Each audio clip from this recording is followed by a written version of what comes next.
but they just don't know. What I told you, Cutter. People seen it, but they just don't know. People seen it, but they just don't know. Huh? People, Let's go. people seen it, but they just don't know. People seen it, but they. What's going on? What's going on? It's your boy Icon E, and we're here on 99 Sports Podcast once again. And I want to thank God for this opportunity.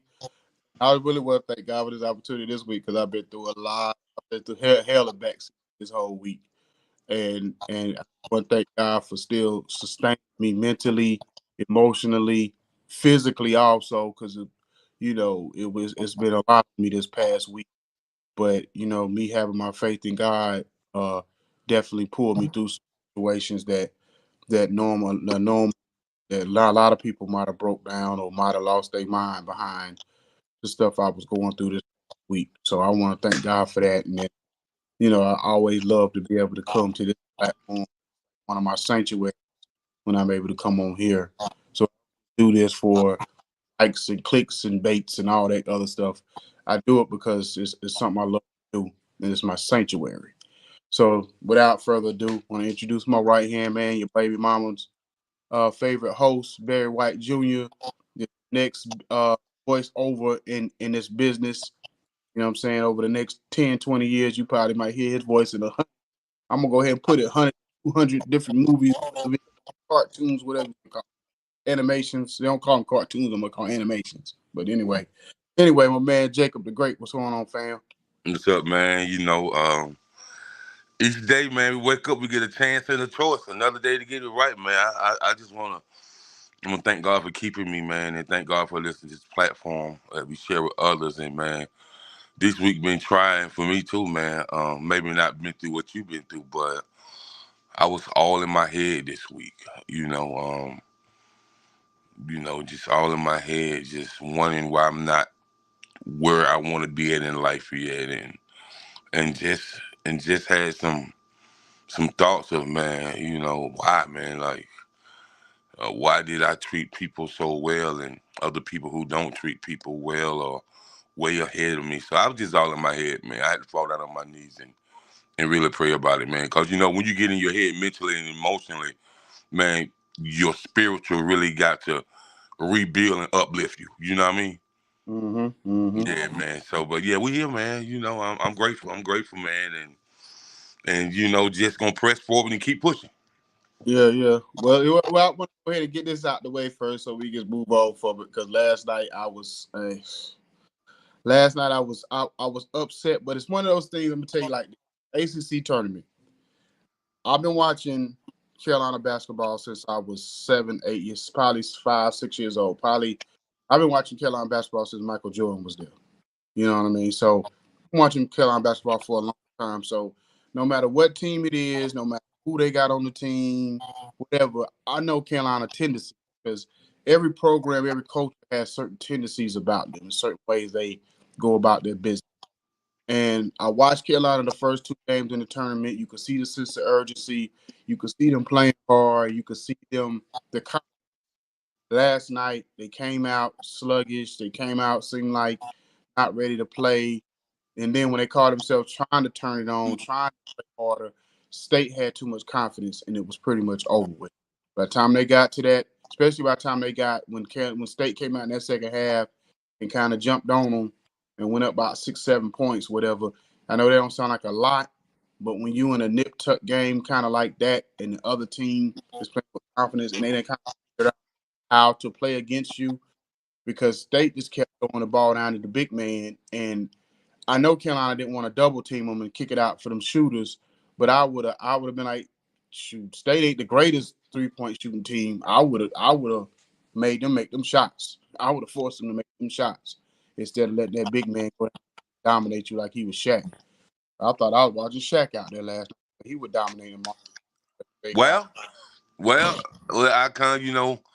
State played real old school fundamental basketball. They went through the big man, and if they had to kick it back out, they did. But every now and then they kicked it back out. But they really played dominance, in the paint. Where where the paint really mattered. You know what I'm saying? And you don't see a lot of college teams play that way no more. You know what I mean?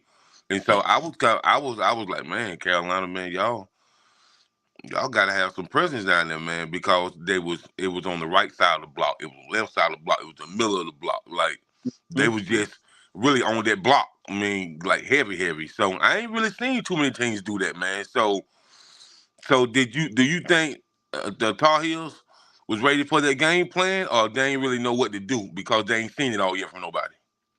Well, the thing about it, they played State twice this year. In both games, State tried to do the same thing. They tried to throw the ball down to the big man. You know what I'm saying? And basically, they know that's the one place they have an advantage is with, you know what I'm saying, with their big man down. So they know that's the one place they had the advantage of or whatever. I just felt like Carolina should have came up with different strategies of they never really did anything different. You know, good morning. Probably I guess that's probably coming from Saint. Well, good morning, King. But anyway, they never had a different strategy of how to, what to do. They should have maybe went into a zone. You know what I'm saying? Because basically, if you go to a zone, then your big man can't post up. You know what I'm saying? Like that. You know what I mean? Or something like that. Maybe a 3 zone or 1-3 zone or something. Or, double team every now and then a little bit more. Something, but they never really changed up that. They just wanted to play hard man and went man on man. And another problem Carolina had is you could tell they started to panic because they started doing hero ball. So you started having players that was taking shots that they had no business taking. You know what I'm saying? Taking threes, like you're not a 3-point shooter. Why are you taking a three? You know what I'm saying? Or whatever. And they should have, you got Harris Ingram, you got Mando Baycott, you got Jalen Washington. Post up your big man. You know what I'm saying? Have your big man get down in the block. Post them up more and do some kicking instead of just all this one-on-one or running around hoping you get off a good shot type deal. So, I mean, I'm not gonna come down on Carolina too hard because if you watch around the shape of college basketball over the weekend, most of the number one teams hardly ever win their own their tournaments. Most of them be so focused on getting to the NCAA. You know how many teams got knocked off this weekend that was for this number one seed and top teams in their conferences? Like I think maybe like 1 or 2 top teams in the country won their tournament elite championship. So you've seen Houston been number one all year, and they got mollywopped. I mean, they was getting beat by Dana 20-30 points in the first half of the championship game. Yeah. So. No, man, I ain't gonna come down too hard. I'm kind of disappointed because we haven't had an ACC championship since 2016. But at the same time, I would have just, would have preferred. I would have just. That's the one thing I say about with Hubert Davis is that he has to learn to make adjustments a little bit better. He just wants his adjustment is play harder, and I'm like, sometimes you got to do more than just tell your team to play harder. That's who I blame. I don't blame the players. I blame Hubert Davis. Yeah. I blame Hubert Davis, man. Hubert Davis, man, he didn't make, like you said, he made any adjustments, and he should have had like this. This what I feel a coach should have. I feel like. No, I'm saying I'm just saying. I thought that was a senior, but that's Kim. Hey, good morning, Queen. But go ahead, my bad, Jack. Good morning, Kimmy K. How you doing? Praise God this morning, Kimmy K. How you doing? But anyway, I just think when it comes to each position, there should be a list of plays. There should be 10 plays designed for each position, whether it was from the point to the shooting to the small forward / wing to the power forward to the center. And so I just really think when you mix those plays up and you're giving teams different looks, I think that would have confused NC State. You know what I'm saying? All right, okay, we're gonna take somebody like a Popovich or Jerry Sloan, or we gonna even take somebody like Mike Brown at Sacramento, man. How they design their offense and they really switch the play scheme up, offense and defense, and man, it's like they kept people on their toes. Like Phil Jackson, like even though it was a triangle, but you would see Phil throw some things, throw that high low in there, where they kick it down low, and either either people would double Scott Williams or double Purdue. You know what I mean? And he'll kick it back to Pippen, or Kerr, or Jordan, or even when Paxson was playing, or kick it back to the waiter, Tony Mm-hmm. Kukoc. So I just think that in crunch times like these, you got to design different plays for different players. Did you go up the waiter? The waiter, man. I ain't never heard that. I ain't never heard anybody call him that before. The waiter. Yeah, the waiter, bro, because he patiently wait. The waiter. Oh, okay. Oh, okay. I ain't never heard it. I never heard. All these years I heard people talk about Tony Kukoc. I never heard nobody call him the waiter. I figured you was gonna laugh though. All right, go ahead. My bad.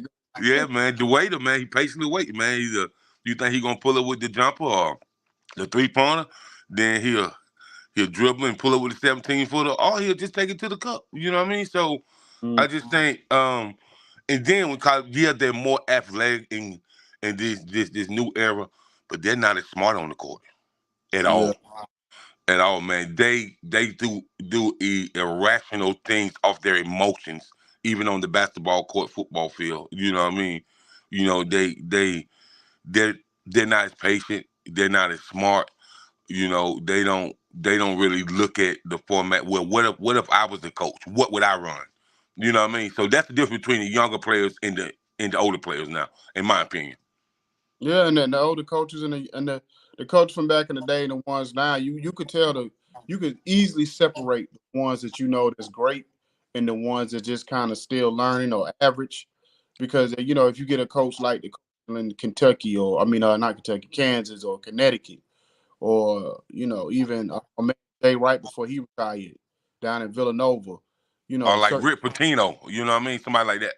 yeah. So, but the ones like even John Calipari to me is not a great coach. He's a great recruiter, because there's no way in the world you should have been at a program like Kentucky for 15 years and got one title, and every year you got 4, 5-star recruits, sometimes 6. Sometimes Kentucky gets 6 5-star recruits at a time, and they still don't, and they only got one title to show for it or But whatever. has he ever been a great coach like people No, try to deem him to be?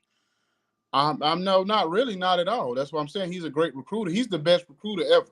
It's nobody great. It's never a better. It's never in the history of college basketball been a better recruiter than John Calipari. But he's not a great. Because if you're going to get all this talent, you have to have more than one championship to show for. I know college basketball is the hardest sport to win a championship in because of the fact it's a one and done game. But you still should be able to muster up 6 games in a row at least once every 4 or 5. You have a program like that. True. Now we can say this: for Kentucky not to have won at least 3 championships in the last 15 years is unheard of. Yeah. When we used to watch Kentucky basketball, we already know it was going to be Duke, Kentucky, or Carolina. For real. You know what I mean? Yeah.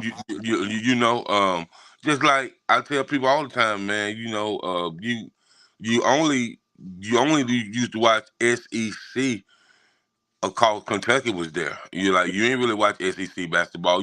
Of course you had Carlos Williams from them, and then you had back in the day you had the Alabama team with Larry Hughes and Robert Horry and all them. But as far as how people know about SEC basketball, man, it's men's basketball. It's Kentucky. Yeah. Everything reference to Kentucky. Yep. That's what I'm saying. So yeah, but anyway, man, like I said, I'm looking forward to the tournament. I feel like I say this before we move on. Like last year, I wasn't surprised by some of the upsets. Of course, you always get surprised when a 16 beat a 1. Like whoever, I forgot who it was, beat Purdue last year. Matter of fact, I think 2 teams last year lost 2 16s beat a 1 last year. I want to say, but I know Purdue Purdue lost. So I won't be surprised to see that again, because I feel like, especially in the era where, a lot of one and done teams, one and done players go early, and then you got all these veteran teams on these schools, just like these mid-level schools, where they got players that have been playing 4 or 5 years. Now, I will say this, because of COVID, a lot of these big programs do have players that stuck around for longer than they have or would have normally. You know, like Carolina got a few players that's been around, like Cormac Ryan. He 25 years old. You know, Emmanuel Baycott been around 5-6 years. So some of these teams that may end up benefit Carolina and some of these teams that's these blue bloods because they do veteran players. But Yeah, Amanda Baycott and the cat you just talking about, they ain't nobody but Bo Nix of college football. You know. exactly. So they that may benefit them in the tournament because of the fact they are veteran players. But Right. I'm I already told you, Jacob, this is my favorite time of the year in March Madness because I love underdogs, especially if as long as don't be Carolina getting beat by underdogs. I love underdogs. But yeah, Yeah. I understand, man, but I'm probably gonna watch it more this year than I watch it probably like I watched it, the previous years, but I'm probably gonna watch March Madness from the beginning to the end this year. I kind of like called it at the like really heavy at the Sweet 16. Well, yeah, back in the day, I used to watch it from the start to finish, the March Madness. You know what I'm saying? So it's gonna be interesting, and yeah. you know, Because best the I best just weekend, bro, is really not Sweet 16. The best weekend is that first that first weekend. yeah, And I know, that's the best weekend. But go ahead. yeah, cause that's the weekend. If you ain't a dog, if you ain't been a dog all season on the court, you gonna show people that you got that dog in you. You know what Mm, I mean? So mm, but I, I just I just think, man, at the level of I just hear people talk about it so much, man, like in barbershops, like passing the grocery store or the gas station, and I'd be like, man, OG, what's up, man? You no, youngin, I don't watch it like I used to watch it. I watch it some, but it don't. It just seems like it just seems like the passion for playing basketball in college and these old heads I talk to, they most definitely don't like no NIL deal. I'm none. mm. They was like, so if you scribing trying to get to the next level and you're already making $2-3 million in college, then what are we doing? Like, why are you on scholarship? Just draft you out of high school and pay you. That's Yeah, all. yeah, You know yeah. what I mean? Oh You know yeah, I what I think mean? that's what's gonna really have to come to. I think it's gonna have to come to that basically we're gonna have to go back going straight out of high school. If you're good enough to go from high school to the NBA, then just go straight to the NBA. Quit wasting everybody's time with this whole college thing when you know that you're not gonna stick around for 4 years. It's like you taking a scholarship you can take a scholarship from really probably another athlete or somebody else. That money could go to the school itself or somebody that's there for educational.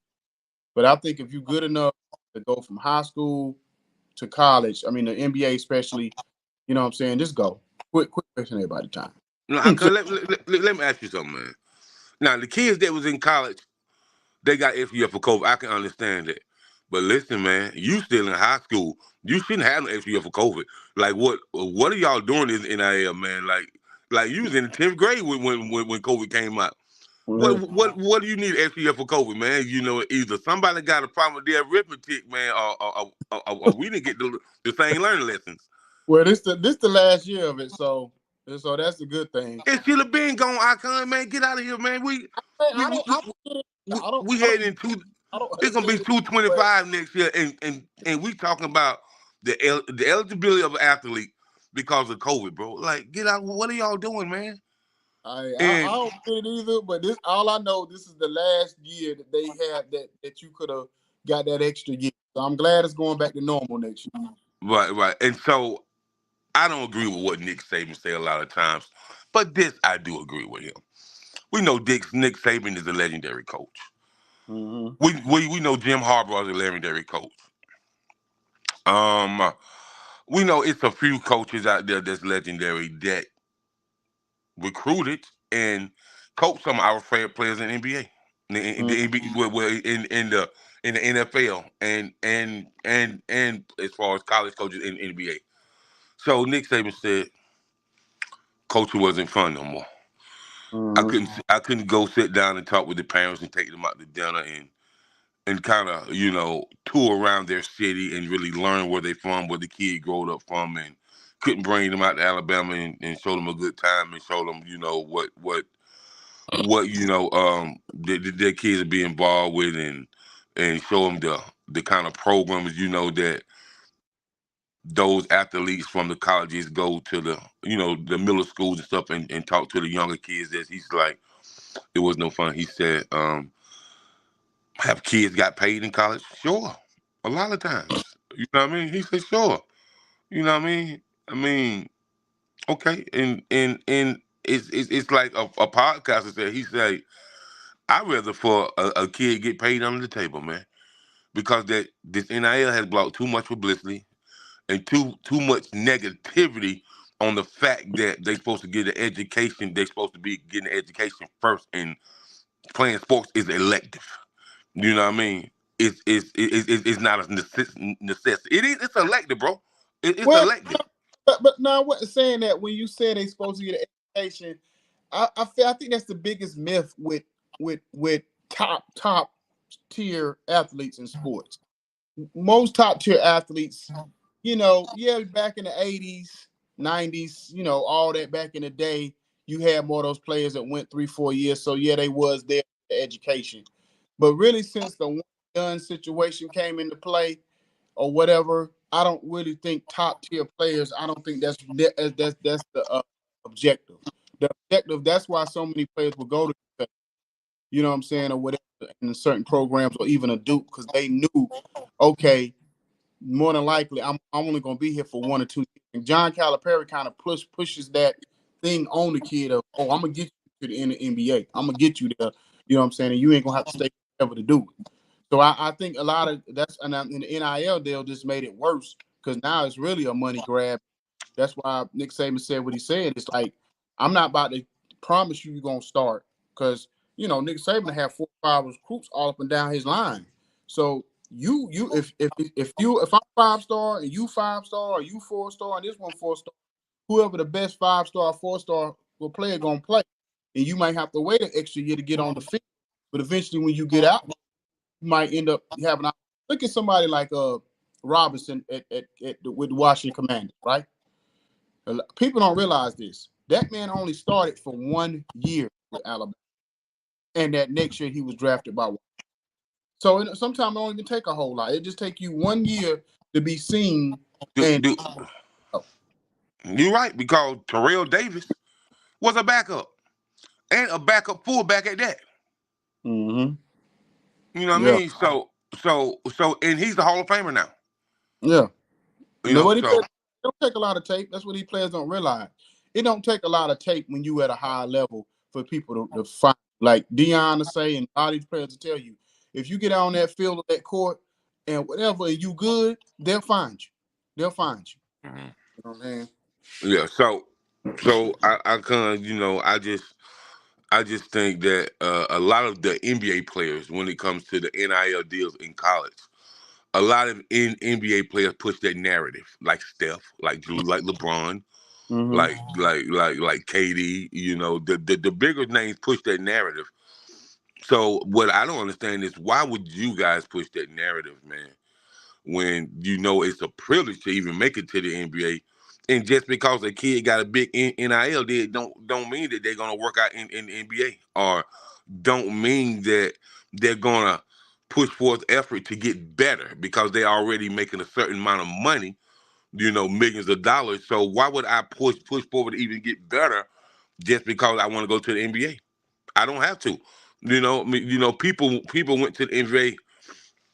You know, of course, they love the game of basketball. It was the game, but of course, you know, they change the narrative to get their families out of poverty and take care of their family.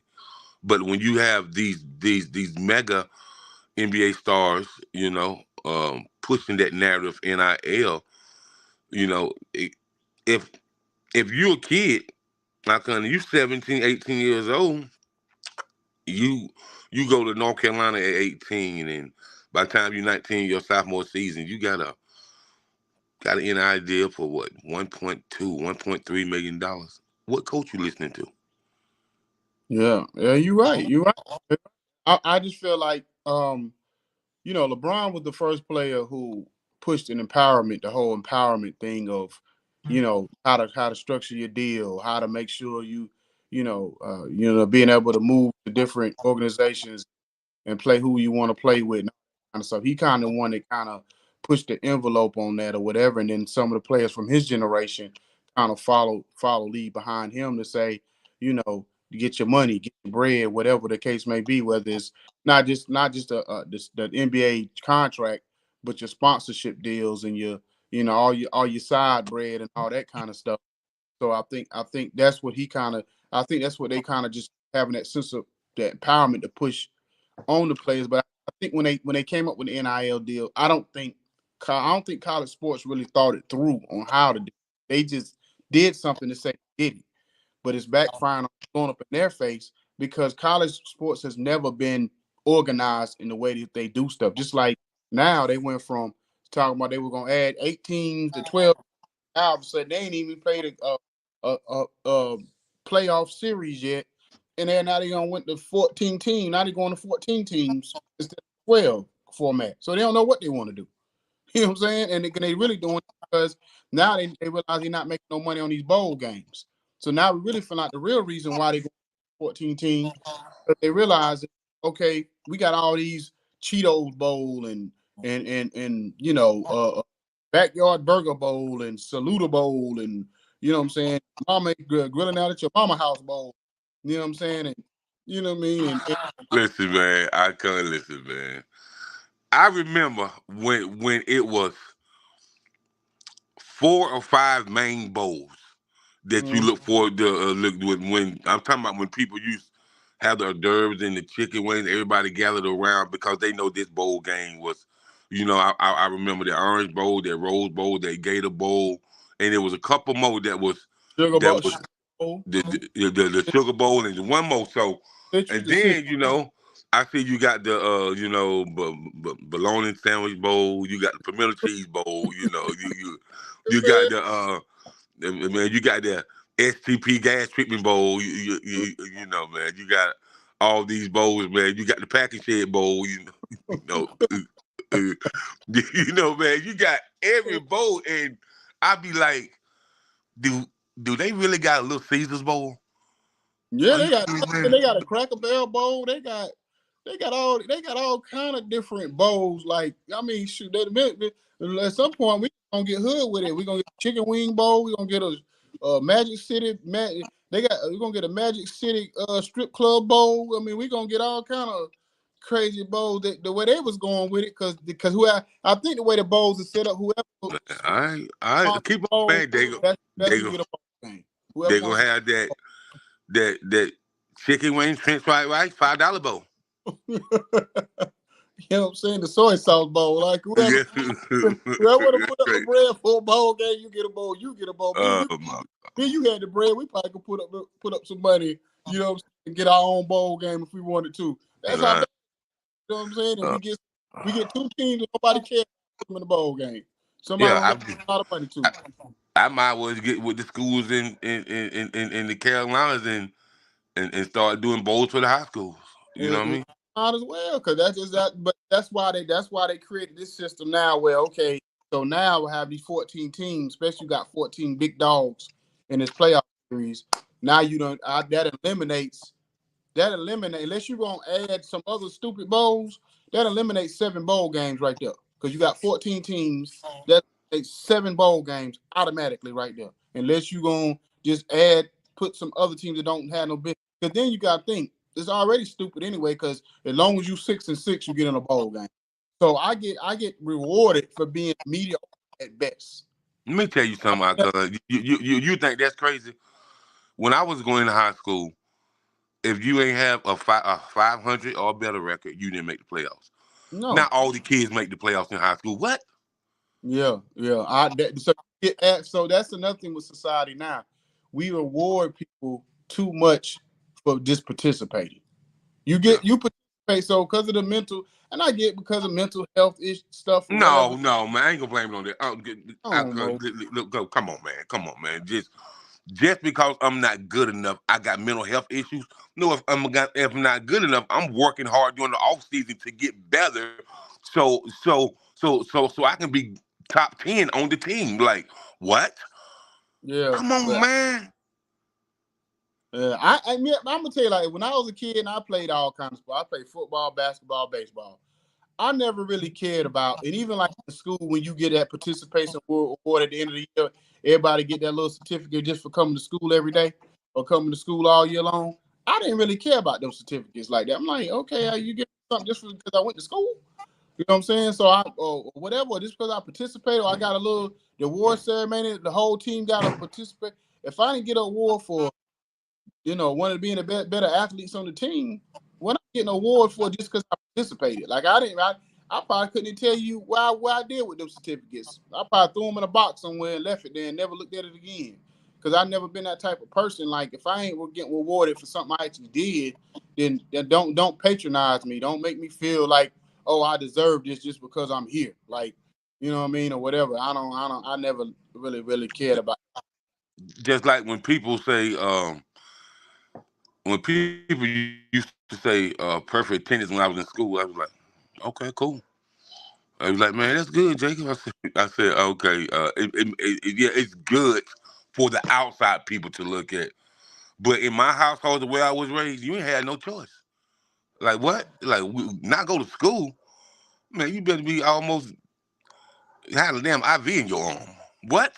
But it's funny. That's the one award that I almost would win every year. And as I got older, it's like after I won it the first time, I was always trying to win it for some crazy reason. But because, and like you said, in my house, my grandmother gave us Geritol and Father John every morning before we went to school. Just cause before you get on that bus, go to that bus stop, take this little teaspoon of Father John Geritol every morning. Every morning. Before, I don't care, winter, spring, summer, fall. That's what it took. So I very seldom got sick. I missed probably from the time I was in kindergarten to the 12th grade. I can tell you, on both hands, I can tell you how many days I missed from school. You know what I'm saying? Real talk. I can that, and 5 of those days was because I had chicken pox, and you couldn't go to school. You had chicken pox. But the rest of the time, I might have missed one day a year. Most times, and even when times it would be like, oh, I would try to fake sick, and if my grandma was like, and then I would be sitting there like, man, and all of a sudden I would get bored because you know how I am, Jacob. I'm always wanting to do something. I've been like that Right, since I was a kid. So right. I might be sitting there watching cartoons. All of a sudden, I get up and be like, man, I don't feel like doing this. I'd rather go to school, be around my friends. So I would jump up and get dressed real quick, go to the bus stop, whatever, because I'm like, I don't want to fake. You know what I'm saying? It was like the worst. I was the most bored in my life. If I ever would have I had a mental health issues, is when I had chicken pox and I couldn't go nowhere. Boy, that was the most boringest time of my life. I'm sitting in Mm, the house by myself all day, watching cartoons all day long by myself. Man, that was the worst time of my life. I bet, man, I bet, and man, but yeah, man. So I just think the narrative changed altogether, and I think we don't have tough principals no more. We don't have tough teachers. We don't have tough parents. You know what I mean? We just don't have tough mentors in the society, mentors in society, man. Even when I grew up, the elders was real tough. They was respected. They was liked. They was loved. But they was tough though, man. It's like we live in one of the most softest societies I ever seen in my life, man. Soft, Mm-hmm. cotton I see candy kids soft. fight parents on the hand yesterday for, how you grab your kid. We at the fair, and the girl grabbed her son or whatever hand, her daughter hand, and her daughter bit on the hand. I'm like, what? Oh no, you got beat down in this film. Hell no. He said you They would got have, beat down oh, this they had to call man. detective. They would have to call Oh the man, detective. I'm trying to Call tell you, man. the National Guard on me. You'd have bit my hand, and you be like, what? You would have bit my hand? Yeah, well, okay, all right. You would have got. They would have had to cut a National Guard on me because I would have been on you. I would have been on you like white on rice. Boy, I'm telling Man, bit that one. No, hey, man. Well, moving on, man. NFL trades. It's a lot. Derrick Henry. You got Atlanta Falcons just beefing up, but Kirk Cousins can't get the ball to all them people. I don't care what nobody say. you. Got They, another. I seen yeah, that they got Mike Dale Thomas. Moore, huh? From what I understand, Mike Thomas going there. What they got Rondell Moore too? You know, with the Falcons. Yeah, they said Michael Thomas going there. So they got. So I'm saying, well, I ain't even see that one, but I did see the Rondell Moore because Mm-hmm. when they traded Riddler to the Cardinals, they got Rondell Moore, so that gave them another offensive weapon. Yeah, yeah. So Falcons got that, and you know, from what I understand, this deal, Adam Shepard said, man, that deal with the Cowboys and Diggs is gonna be worked out close. It's on. It's like that's why they cut Gallup, you know, to free up some cap space. So they You know, cut Gallup. yeah, they cut Gallup, man. They want them Diggs brothers together. So they definitely working on it, and people want him out of Buffalo. So, but Mm, but Josh don't want him out of Buffalo. You know what I mean? yeah. Josh said we don't have nobody on the team of his caliber. So why we want to get rid of him? Man, he think that the GM and the coaches that need to suck it up. Yeah, You know because what I mean? They lost Gabe Davis. So who they got? Who else they got? But Trayvon Diggs. I mean, Yeah, Stephon Diggs. yeah, yeah. So I don't know, man. And then it's three teams that I think that's done stole some of Jerry all money. Um, that's the Commanders, that's the Eagles, and that's the 49ers. Because y'all signing everybody, their mama, their grandma, their first cousin, and their first cousin moved on their great grandma's side. Yeah. Hey, like I told you, Dan Quinn is like a scorned woman. You know what I'm saying? Like when Like, Dan like, like, like, like. I just Dan wonder, Quinn is man. Did did did Jerry tell his wife that he was cheating with somebody in Dallas or some man? Cause he's just after he's just on Jerry neck, man. now He on Jerry Jones neck. I'm gonna tell you what it is, Jacob. Dan Quinn was supposed to get that job, so he probably was thinking, What okay, job? remember the reports was when Mike McCarthy came back last year, not this past, when he came back this year, that it was talks then that if Mike McCarthy finally get fired, that Dan Quinn might get the head coaching job. Because you remember y'all defense been dominating for the last few years, so it was kind of said that I'm not how much the reports was true, but it was said that Dan Quinn was sticking around because he figured when Mike McCarthy finally finally get fired, that he would get that job. And I think he thought Mike McCarthy definitely was going to get fired this time, and that he might get promoted.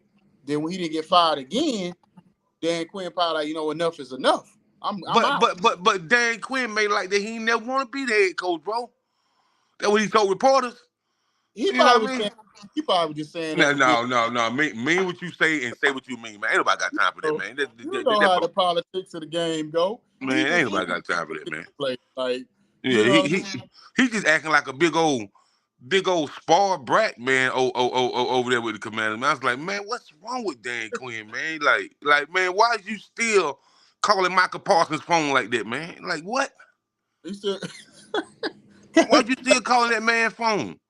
And you he call was it, and you get hit with a tampering charge. He gonna and, get hit with a tampering charge. He better and you stop calling Diggs' phone, man, and Kurt's phone like that, man. Stop, man. What's wrong with that. you? You need to stop that. They gonna hit her with a tampering charge, and we gonna lose. We gonna lose and stuff. You know what I'm saying? Because they trying to get because stupid self, Kirk third cousins. So I'm talking about he was talking to the Falcons. He was in contact with the Falcons basically before everything went down. So it's like, bruh, you That's dropped. crazy, man. You ain't supposed to be able to do that, man. Yeah, you dry snitching. So at the end of the day, talking about they was already kind of working out a situation. So now they trying to get them hit with a tampering charge. I think they trying to get. I think they said Pittsburgh trying to get hit one with the whole Russell Wilson thing. Well, that's another trade. I don't get what Pittsburgh is doing. You go out and get Russell Wilson, then you trade for Justin Fields. You should just went and got Justin Fields from the jump. Why would you bring both of them in and then it's going to cause? I don't get when teams like purposely bring drama to their situation. It's Yeah, like y'all yeah. reality show. It's like you want to be seen, heard, and Pittsburgh usually don't really operate like that. Usually Pittsburgh is one of those teams that operate under the radar and just go about their business. Now you know how much publicity you gonna put on yourself. Mike Tomlin gonna pull his hair out by the end of the year. Oh, well, he don't got no hair. But he gonna end up going crazy out there. He gonna be to cut somebody out and show the other side. He gonna show that N-word side out of him. You know what Mike I'm saying? Tomlin, Mike Tomlin beard gonna end up looking like James Earl Jones beard Yeah. by the time you get through this year, man. You know, like I just think you should have went and got Justin Fields from the jump, and somebody else could have got Russell Wilson for a year. You know what I mean? Like I would have thought that but Tomlin jumped on it so fast, he ain't get nobody time to react, to be honest with you, man. But I kind of seen him going with the Patriots for a year. You know what I mean? The Patriots had the money to give him, and they ain't had to spend that much money. So, but you know, Pittsburgh's stingy anyway. Pittsburgh don't spend money on nothing, bro. P- P- Yeah. Pittsburgh still act like they work in the coal mines. They don't Yeah. spend money on nothing, man. They stingy, bro. So, but yeah, man, you know, you got that. You got third cousins, fourth cousins, you know, out there, Mhm. and you know, I'm just wondering who's gonna be Minnesota's quarterback. They gonna have to definitely go draft one. That's why That's that's the thing. That's why I thought that Fields could land up and end up with Minnesota. You know what I mean? Mhm. Yeah, they definitely gonna have to draft one at this point. Like Washington, the Patriots, um, certain teams gonna have to draft one because like we really got one because to me I might have waited and let me a I ain't never been no big Sam Howell fan. I don't make no bones about it, but I would at least waited until let's have a competition. Let's go into training camp, see how it work out. Maybe Sam Howell show some improvement, and offensive line definitely gonna be better next year. It should be. You We shot, know what's gonna happen, right? You know what's gonna happen. Sam Howell's about to beat Geno Smith out their job. Watch what I tell you. Watch. and it could happen. And then so I think we should have waited and at least made for sure that we was good on who our quarterback coming in. Because if it's Jaden Daniels, I ain't gonna lie, I'm gonna feel a little bit more confident. If it's Drake May, I'm gonna just feel like hell. I We just went, come got to be honest with you, I ain't comfortable about no quarterback who ain't played a down in the NFL yet. I got to see you play some downs, man. You yeah, know, yeah, I understand you did this in college and this in the third, man. That's why I don't know how Caleb Williams gonna do, man. He ain't hmm played it down. You know what I mean? yeah, You know, I just know that he have the mechanics to be a great NFL quarterback. You know what I'm yeah, saying? hmm Jaden Daniels got the mechanics. Drake May got the mechanics because Drake May ain't nobody but a Drew Bledsoe. You yeah, know what I mean? But before Drew got hurt, Drew had some of the most impressive numbers we ever seen from a quarterback yeah. for So, at least 3 or 4 seasons. You know what I mean? yeah, so because for me, when I say I feel like a player is going to be, that next one, I'm not saying it from the standpoint where I'm absolutely 100% sure, but when I make those predictions, that's just based off of what I've seen. But like you said, you just never know how that may turn out. Before we move forward, though, I'll go ahead and do the drop. I'm gonna let you do it because you do that thing so good. You know what I'm saying? Now I'm gonna let you I do got that. you. I got you. I got you. Yes. Good morning. Good morning. Good morning. Thank you for tuning in with the 901 Sports Network, powered by the Village Global Network. And you can catch us live at Zeno FM Radio with additional online monitoring from online radio box. And we are actively now in 191 countries and counting. Shout out to the operational managers, Kimmy K and Senior G. Thank you for your ongoing support. And don't forget to subscribe to the 901 Sports Network and Entertainment channel via YouTube. And if you need an interview with the 901 Sports Network, you can email us at, you can hit canardmedia@gmail.com, or you can hit, 901 icon E, 901 sports icon E at gmail.com. Thank you Yeah. for your ongoing support, and we are here. Yeah, and then also let's shout out to about some of our countries that we are affiliated with: Afghanistan, Albania, Algeria, uh, Aruba, Brazil, China, Denmark, Finland. We even got a country called Georgia, and that ain't the state. You know what I'm saying? So I'm learning by reading some of the countries we affiliated with. Like, well, okay, hey, I never heard of that country. This one or that one. Jamaica, you know what I'm saying? Jamaican folks out there, Poland, Puerto Rico. Oh, yeah, so that's Man, a joint back there. That's be the club joint back in the day, but Puerto I hear Rico. that. And also shout out to She Real Radio, T Dubs Entertainment. Thank you for your ongoing support as well. And man, I just want to say, along with the trades, man, I've never seen a coach, male or female, do what Dawn Staley's doing with these lady Gamecocks. Um, she's so cool with it. She she like set the media up in such a mannerable and such a compassionate way. Like she may be one of the only coaches that I've seen have compassion for the media. You know what I mean? Like she respect what they do as people, as their careers. Some people just go off on the media, bro, and like, man, I don't care about you being a reporter. But she just keep it, and then how she said that this should not happen. And she went up and hugged Fly J. And she always say, Angela Reese is one of the greatest players, in college basketball. I could never take that away from her. For Mm-hmm. her to have that type of leverage, when she knows that their girls do not like one another, the young females that play basketball for each team don't like one another, but she keep it so classy. And LSU coach, she's like the Joker. She's the villain. You know what I mean? Because she put herself into, she got on the shiny suits like Diddy, her nephew, and she states, well, I would like to see her do that to Angela Reese. Like, why would you incite that you want these girls to fight one another? Yeah, You are almost 117 years old, and you want these young people to fight, man. You yeah, know what I yeah. mean? That bothered me because I was like, if that would have been a black coach that said what she said, that basically, oh, she wouldn't have ran up on she wouldn't have ran up the reach like that or whatever. Like, why would you even put that out there, like in that kind of situation? But a shout out to Don Stanley because I'm gonna say that doggone hoodie was so cold. That suede hoodie. Yeah, boy. I don't know if they got men hoodies come in like that, but I need to call Don and get one of them hoodies. That hoodie was There so you go. cold. Wait, hoodie she had on. I said, boy, that's the best dressed coach in sports. When you can come out on the court and be cool, and she always got this cool demeanor about her with that suede hoodie on. I said, boy, she about to change the game on the sideline. You know what I mean?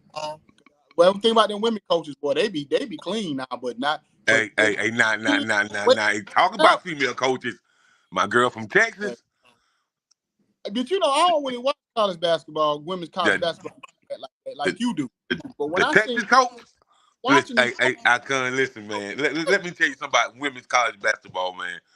Women's college basketball is so intriguing and so more exciting to watch than men's. I would never thought I would say this, man. Like I watch Ohio State women, North Carolina women, South Carolina, Kentucky. I of course Tennessee, Connecticut, and the best player in college basketball, hands down, is Juju. I don't care what nobody say. Juju, yeah, the best player in college basketball, man, hands yeah, down. they Hand, play with a dog. They play with a passion. Like them girls ain't scared to fight. They ain't scared to wrap it up. They ain't scared to muck it up down there. That's one thing I like about the women. The only problem with discrepancy I say with college women is that when they're not as good as like the 4 or 5 star players, the ones that's like 2 star whatever, it shows. Like them, some of them when you be like, well, I don't even know how you score because you can't even make a layup when you open. So you could tell like those players, like those. That's the only like negative I would say about women's college basketball. The uh, players is uh, not good. They look terrible. right, and then this what I can say about Juju, man. For her to be mentored by the Cheryl Miller, man. Yeah, Listen, man. Like when you get mentored by Cheryl and Reggie, huh? yeah, yeah, yeah, You 18 years old, a freshman, and you mentored by Cheryl and Reggie. yeah, yeah, yeah. So that's what's gonna make her go to that next level when she get, like start like junior. By the time she get to her junior season, oh yeah, she gonna be so cold. It's gonna be ridiculous. You know what And I mean? like the girl from South Carolina getting mentored by Steph. She just signed with Steph Brand, Malaysia. The Yeah. freshman from South Carolina. She just signed with Steph Brand, man. You know what I mean? So hey man, so I'm excited, but I really am excited. I'm really excited to see, man, how this shaped North Carolina, the men's basketball journey through the March Madness tournament. So I wanted this kind of open their eyes. Yeah. Just put some fire under their behinds. You know what I mean? Cause they want the one thing I wasn't scared of. I'm gonna tell you what. I'm gonna tell you how I was thinking, Jay. So when they got about the last 7 games of the year, I said, okay, I want them to beat Duke, want to beat State, want to beat Virginia. Those are 3 teams I really wanted to beat in their last, 6, 7 games of the regular season. I said, but the thing about it is when you go on an 8, 9 game winning streak, whatever, you start to get too much confidence, start to feel yourself. You can start telling they were feeling themselves a little bit too much. So Yeah. this type of game may help because now they're gonna get refocused and say we can't take nobody lightly going into the tournament. Andy, these are veteran players, most of them. So I think that Harrison Ingram, that Cormac Ryan, that Armando Baycott, RJ Davis, he's so cold. I'm not saying he's as good as a Kobe or Michael Jordan, but he has that same type of killer instinct. I don't know I could because they were showing some of yesterday on ESPN, man. They said he played like Mike did in college, and they was like, I ain't saying he gonna be great as Mike was in the NBA. They was like, but he definitely gonna be the next North Carolina Tar Heel shining star in the NBA. Yeah, because he And, got that dog in him. He got that and they dog. was and they was talking about Baycott. They said, man, Baycott, they said he don't need a 3-pointer. If Baycott get a 17-footer like a Patrick Ewing or Tim Duncan, they was like, Baycott gonna be that next person that you see like a Kevin Garnett or like a Rasheed or like a LaMarcus Aldridge when he was before he injured his back and they was like because he got the size for it, he got the agility, he got the strength. He just need to add at least that 17-footer. You know what I mean? Yeah. But he gotta have a little bit more muscle because he gets bullied sometimes by bigger postmen. So he definitely gotta get. I ain't gonna say he gotta get bigger. He just gotta get stronger. You can get Yeah. stronger, bigger. You You get know. you can get stronger and get more cut. You know what I mean? Instead of Yeah. getting bigger and put mass on. Yeah, he definitely got to do that. You know Yeah. what I So, mean? but I'm with you, bro. I do feel like they can make a run, but they definitely don't have to come out from beginning to end and start slapping people in the face. Don't mess Now up. I'm gonna add Don't, this icon. This what they saying. They saying if you look at the complete package, the starting five and the bench with another starting five that can score at will. They said that if Kentucky loses out of the tournament and not make it to the championship, it's gonna be the coach's fault. It's not the player's fault. yeah. That's what they said. You know what I mean? They said Kentucky's so stacked right now, man, that a lot of people feel that Kentucky need a new coach. For real, But for they, real. but they lost. Look, they lost in their tournament. They lost.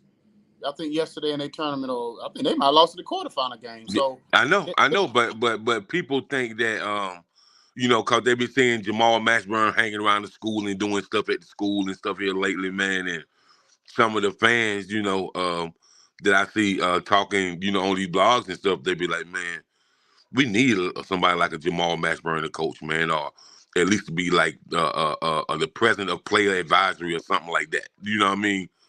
Cause I think, man, that a lot of people, that can't just leave the game. Like some people won't want to be around the game. Just like Stephon Marbury building so much stuff up in New York, man, and it's geared around the game of basketball, man. So it's like some people just can't leave the game, man, and some president of basketball operations, some go back to their high school and coach like Rondo. Rondo, we gonna see him as the next college coach. I think he gonna coach high school for about 2 3 years, mm, and then come on to college, man. But he winning. He winning for real, for real. So and then I see Teddy Bridgewater is now the head coach of his old high school football team. You know what I mean? So yeah. So people gonna stay in it, man. But I just want to say this right here. They just fired Juwan Howard from Michigan. Do you think he's gonna get a job with an NBA team, or you think he's gonna stay in college? That's hard to say. It's hard to say. Because he coached at his alma mater, and anytime after you get quick fired from your alma mater, it's kind of you might want to. Sometimes you want to step back because I know that's kind of crushing. That's heartbreaking, especially when you didn't get to the ultimate goal. Your whole goal is to try to win a championship at your old school.